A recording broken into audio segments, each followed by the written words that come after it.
दूसरे देश का बॉर्डर है। लेकिन समुद्र में इस तरह से नहीं होता है। हम समुद्र में समझते हैं कि जिस तरह से चीन कहता है कि दक्षिणी चीन सागर उसका है, क्या हम उस तरह से हिंद महासागर को कह सकते हैं कि क्या ये हमारा है या नहीं?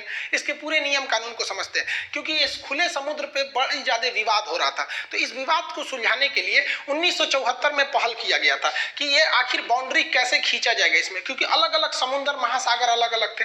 तो पहले जनरली 4 महासागर ही काउंट किए जाते थे। सबसे बड़ा महासागर प्रशांत महासागर है, जो दोनों साइड में है। ये प्रशांत महासागर, ऐसा मत समझिएगा कि ये दोनों साइड में है। एक्चुअली पृथ्वी गोल है, हम इसको फाड़ कर इस तरह से चिपका दिए, इसलिए क्या हो गया, ये दो साइड में दिख रहा है। जैसे आप एग्जांपल पे समझिए, जैसे हमारा ये हाथ गोल है, अब ये मेरे जो दोनों नाखून है इसे समझिए प्रशांत महासागर है। तो अब इसे गोल की तरह तो रखेंगे नहीं। अब अगर हम इसे खोलते हैं तो मेरा नाखून देखिए आधा इस साइड में गया, आधा इस साइड में गया, तो आधा नाखून इधर चला गया, आधा नाखून इधर चला गया। तो आधा प्रशांत महासागर इधर, आधा प्रशांत महासागर इधर। इसलिए इस बात के लिए कंफ्यूज मत होइएगा कि आधा उधर है आधा उधर है। पृथ्वी गोल है, इसको मोड़ के उधर ले जाइएगा और इसको मोड़ के उधर ले जाइएगा, तो क्या हो जाएगा, दोनों आपस में चिपक जाते हैं सब, जिस वजह से ये दो जगह दिखता है। तो उसके बाद दूसरा आता है अंध महासागर या आपका अटलांटिक महासागर। ये दूसरा सबसे बड़ा महासागर है, इसका आकार एस के समय के टाइप का है। ये तीसरा होता है ये हिंद महासागर, इसे हम लोग अर्ध महासागर कहते हैं, क्योंकि ये आधा ही हिस्सा है। ऊपर का हिस्से में इसके देखेंगे तो कंट्रीज वगैरह चले आते हैं।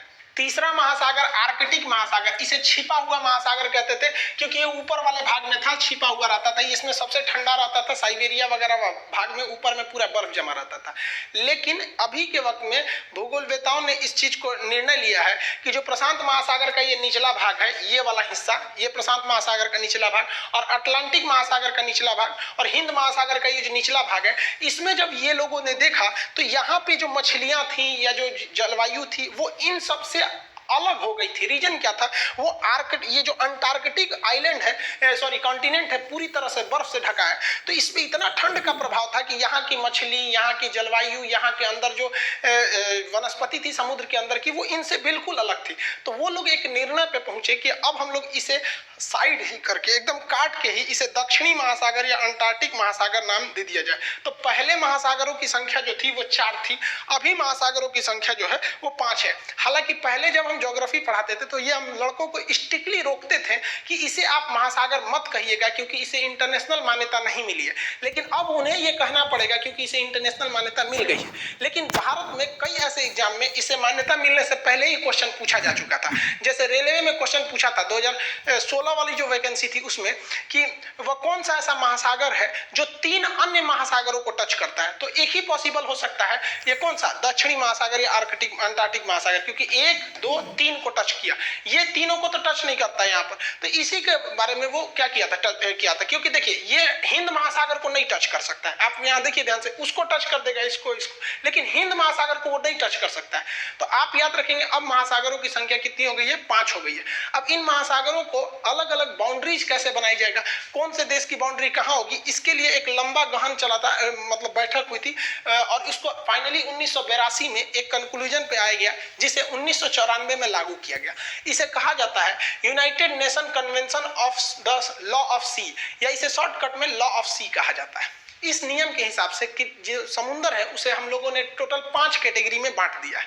अब उन 5 कैटेगरी को समझते हैं, उससे पहले आपको कुछ बेसिक चीजें पता होनी चाहिए, जिसे नॉटिकल मील या फैदम क्या होता है। देखिए, नॉटिकल मील समुद्री मील को कहते हैं। एक नॉटिकल मील जो सड़क पे हम किलोमीटर देखते हैं उससे बड़ा होता है। एक नॉटिकल मील जो होता है 1.852 किलोमीटर होता है, यानी समुद्र का 1 किलोमीटर, 1 मील जमीन वाले मील के लगभग वो 2.25 गुना होता है।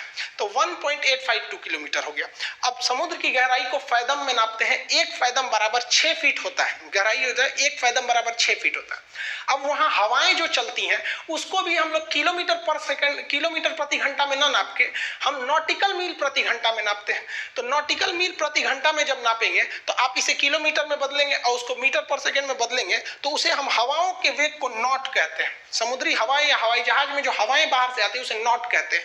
1 नॉट बराबर 0.5 मीटर पर सेकेंड। तो हवाओं की गति को नॉट में, गहराई को फैदम में और समुद्री दूरी को नॉटिकल मील में नापते हैं। ये आगे काम आएगा, ये नॉटिकल मील वाला। अब हम समुद्र के जो 5 अलग अलग कैटेगरीज है उसको समझते हैं कि मतलब कौन कौन से मैरीटाइम बॉर्डर लगते हैं। देखिए वो 5 कौन कौन से होते हैं। एक होता है इंटरनल सी, दूसरा होता है टेरिटोरियल सी, तीसरा होता है कॉन्टिजियस जोन और एक्सक्लूसिव इकोनॉमिक जोन, उसके बाद आता है हाई सी।